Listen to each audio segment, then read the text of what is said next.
Welcome to Behind the Curtain, IMO. I'm Betsy Jordan. We fought the Revolutionary War to throw off tyranny. Our founding fathers drafted a constitution that in its original form protected white male property owners, but they designed it to be amendable. First, the Bill of Rights was added before full ratification. Later, amendments have expanded individual rights. The abolition of slavery, due process protections, women's suffrage, all reflect an evolving constitutional wisdom and vision.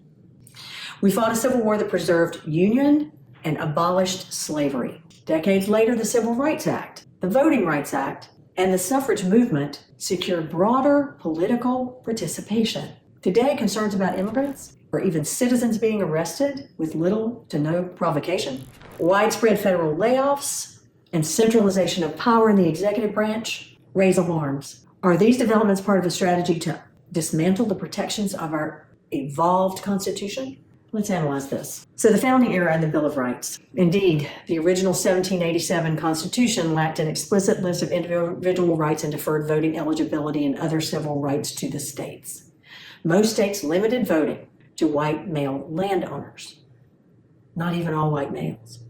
The Bill of Rights, the first 10 amendments, was proposed and ratified in 1791 before the Constitution was fully ratified by all the states. Expansion of rights through amendments. The 13th Amendment abolished slavery in 1865. The 14th, ratified in 1868, guaranteed citizenship and equal protection. The 15th, ratified February 1870, prohibited denying the vote based on race. The 19th Amendment extended the vote to women. So racial equality was first. Well, not first, but racial equality was before women had the right to vote. Ratified by all states only by 1984 and symbolically in some cases.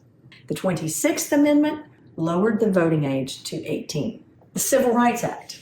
Key legislation like Civil Rights Act of 1964 and their Voting Rights Act of 1965 were essential in realizing the Reconstruction Amendment's promise, especially after decades of Jim Crow laws and disenfranchisement. And then the right to bear arms. The Second Amendment dates back to the Bill of Rights era. The doctrine of incorporation gradually applied it to the states via the 14th Amendment, requiring decades of Supreme Court decisions from the 1920s onward.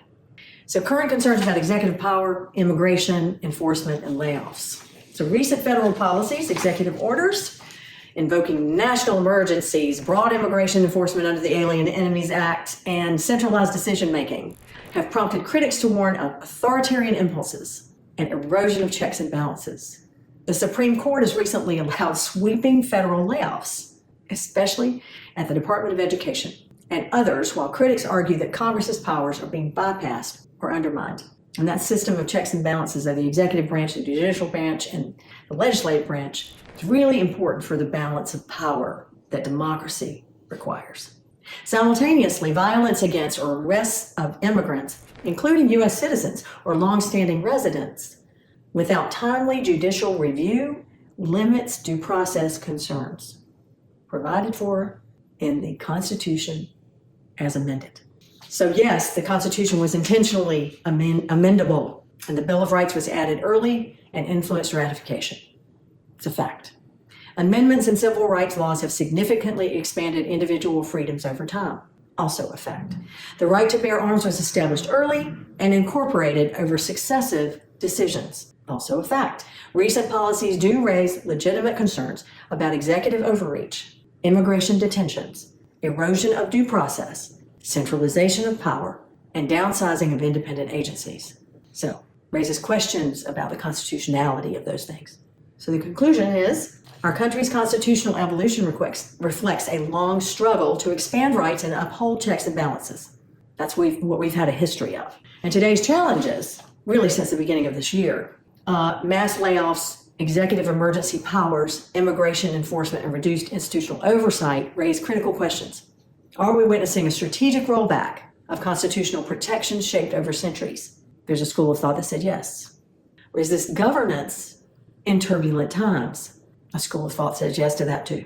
What would it mean for the future of American constitutionalism if these trends continue? And that is the big question.